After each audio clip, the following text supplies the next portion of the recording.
Welcome back to the Rich Fritzky Show, and as ever, thanks so much for being with.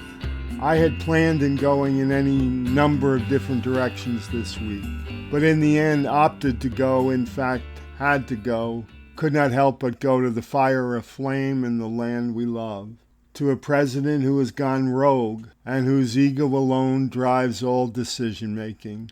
It is never about how the country is or about how we the people are, but ever and only about his popularity, standing, and most importantly, his winning.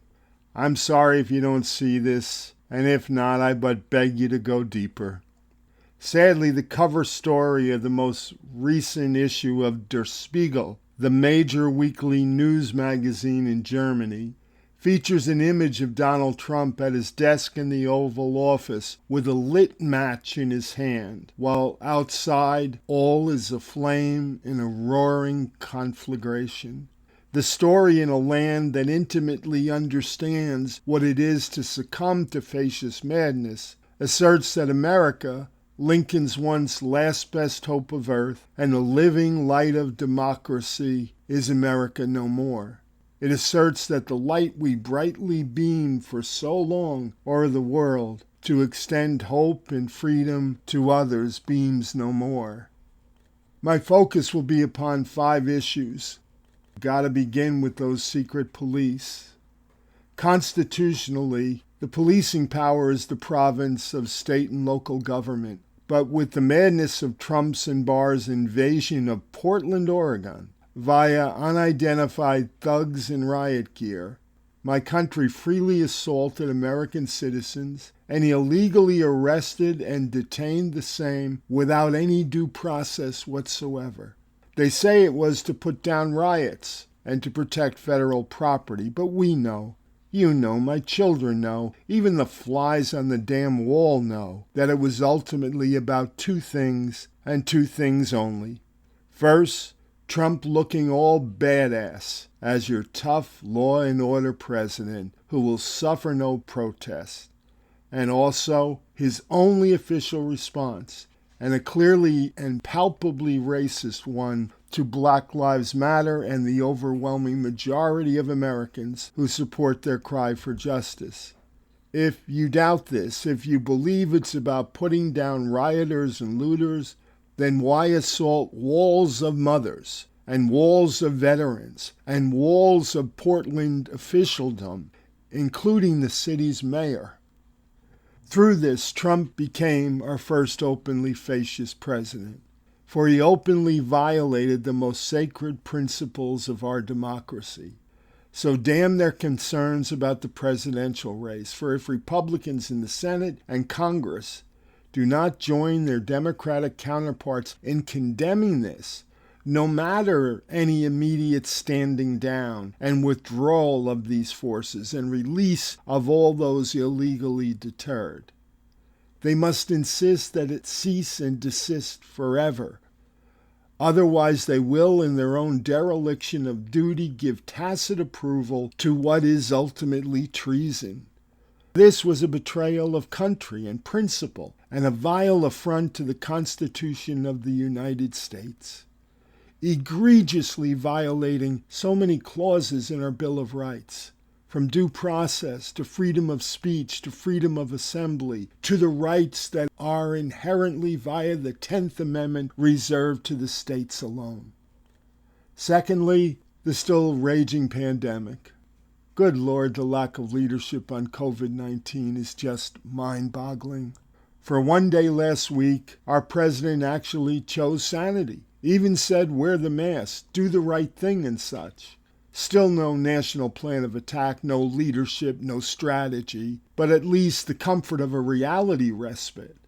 But less than a day later, he returned to the dark side, pushing conspiracy theories without any basis in fact, the plandemic film, and the lies of purported doctors who actually, believe it or not, believe in devils and demonic forces. And oh yes, a return to the wonder of the rejected by science application of hydroxychloroquine. And no matter the numbing escalation of cases, to renewed calls to the states to rev up those economies, no matter, and to get those students into their plastic cubicles.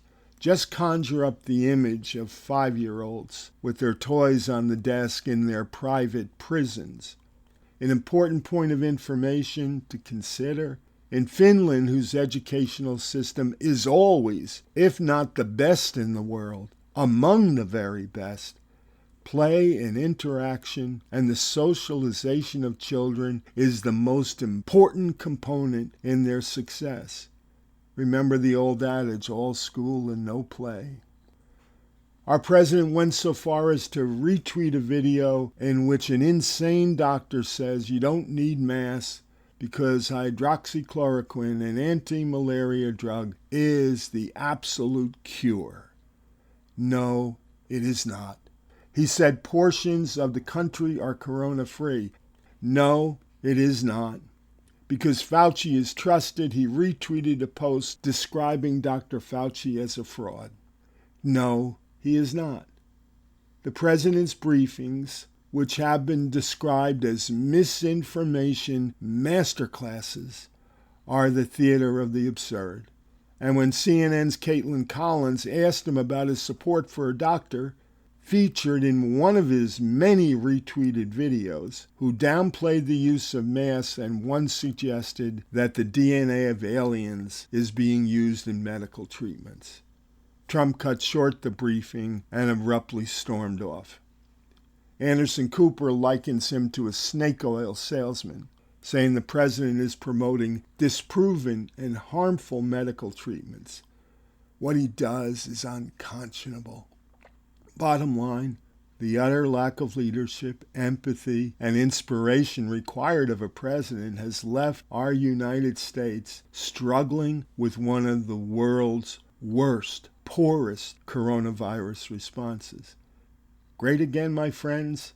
Then why are we suffering so fiercely? Even the nations he dared to demean as shithole countries are doing far better than his. Next, DACA and the Dreamers. No matter the Supreme Court ruling rejecting his illegal suspension of DACA, Trump, notwithstanding the pain exacted, is getting around its ruling. All he had to do is issue a new memo on the program that supersedes all others, and he begins again. Just this week, his White House announced in an affront to the court that it will take steps to wind down legal protections for hundreds of thousands of immigrants brought into the country as children, the Dreamers, while it conducts its own legal review. How dare the court express their legal review? The administration announced that while the program is under the same, it will reject all initial requests and applications. After the Supreme Court's ruling on this in June, Trump was reported as livid. How dare they, he cried. The Supreme Court of the United States, how dare they do this? He accused the court of being politically charged and motivated, and said new justice were needed now. He vowed to kill DACA no matter. He has effectively put the program on hold. No heart, no sensitivity, no understanding, no consolation. Just a continuation of his assault on immigration, on that which rendered America what it is. The tired, the poor, the hungry, the tempest-tossed, your ancestors and mine, enemies all. His mindset is such that it puts me in mind of his favorite, Andrew Jackson, whose bitter and brutal and wholly illegal Indian Removal Act was also rejected by the Supreme Court. Jackson went forward anyway, giving way to the Trail of Tears. He said, John Marshall has made his decision. Now let him just try to enforce it. Need I even say that his presidential disdain for the two co-equal branches of government, the Congress and the court, also is a threat to democracy? Though he behaves like it, he is neither a king nor an emperor, but only the temporary and freely elected servant of we the people. Then, too, those good old tax returns, his overt and continued violations of the Emoluments Clause of the United States Constitution, and the now up to $170 million flouting of campaign finance law. First, there were the tax filings that have apparently ever been under audit, that he promised to show us later during his 2016 campaign. Oh, when the audit is over, again and again, he promised. 4 years later, and still nothing. The Supreme Court only recently ruled that he had to release them to U.S. attorneys pursuing various investigations involving him. While he rants and rages about the court again, he looks for legal wiggle room to continue denying not only we the people, but the Supreme Court of the United States of America as well. Then there were all of the constitutional emolument clause violations as to proselytizing for his own business, utilizing his own properties as president, and welcoming the investment of foreign powers in the same. Then, too, there is the ongoing investigation into abuses of his inaugural committee. And just this week, a nonpartisan campaign finance watchdog has filed a complaint with the Federal Elections Commission, accusing President Donald Trump's campaign of laundering up to as much as $170 million in donations through several companies, some connected to former campaign manager Brad Parscale. Trevor Potter, president of the Campaign Legal Center and the former Republican chairman of the FEC itself, said, "Voters have a right to know how campaigns are spending money to influence elections. This scheme flies in the face of transparency requirements mandated by federal law, and it leaves voters and donors in the dark about where the campaign's funds are actually going. This is off the charts," he said. "I have never, ever seen anything like this." Drain the swamp, my friends. Truth is, he brought the damn swamp with him. The fifth issue, the first pitch. In the no fans in the stands opening game of what will be a most unique Major League Baseball season, both the New York Yankees and the Washington Senators knelt during a ceremony in support of Black Lives Matter, an end to systemic racism and social justice. Dr. Fauci was given the honor of throwing out the first pitch. In order to compete with Fauci, our president then announced that he will be throwing out the first pitch at the first game at Yankee Stadium on August 15th.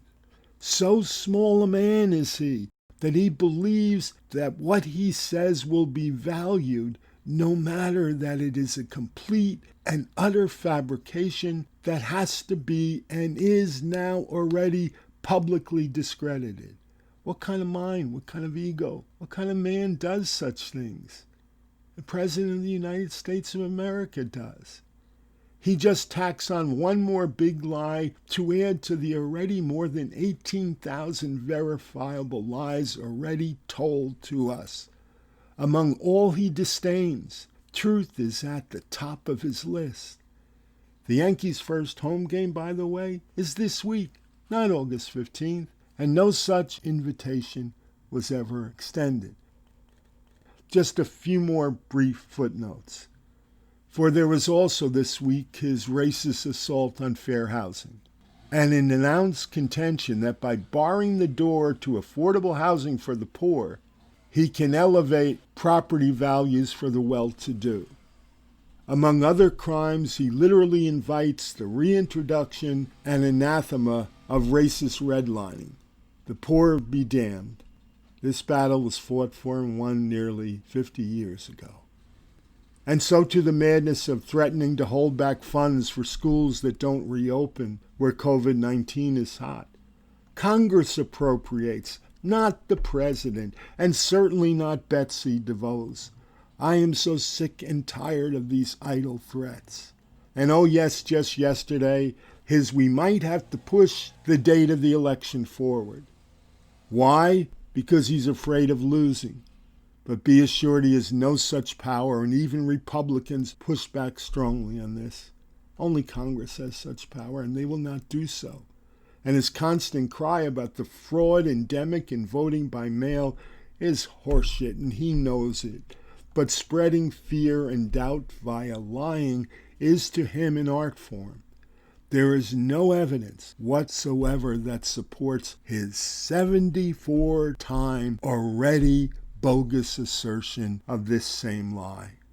And finally, his continued assault on the Affordable Care Act and the cutting off of 20 million Americans from health insurance. Hell no. When first in office, he promised a better plan. In nearly 4 years, what have you got? Nada. Not a single idea. Not a single proposal. And 2 weeks ago, when asked about what he was doing to the 20 million on the Affordable Care Act, he said we'd see his plan in 2 weeks. What do we have? Nada. Nothing. We'll continue to get nada. Nothing. He breaks and tears down and neither fixes nor builds up nor recreates. Ever. Unless it has to do with funneling more bucks to the 1% or to his businesses. There is a moment in Dickens' classic A Christmas Carol where the spirit of Christmas present pulls back his robes and shocks Scrooge as two emaciated children are clinging to his limbs. Scrooge cries out, "Spirit, are they yours?" "No, they are man's," he responds. "This boy is ignorance, this girl is one. Beware them both, but most of all, beware this boy." That boy is Trump's greatest ally and hope. That's what he depends upon. Ignorance. That and his personal boatload of greed and bigotry to boot. That's it. That's all he's got. That's all he's running on. Next week, I go lighter, I promise. Have a great week. Wear the mask. Distance yourselves. But enjoy the summer sun and please go jump in a lake somewhere. Smile for your brothers and sisters. Take care.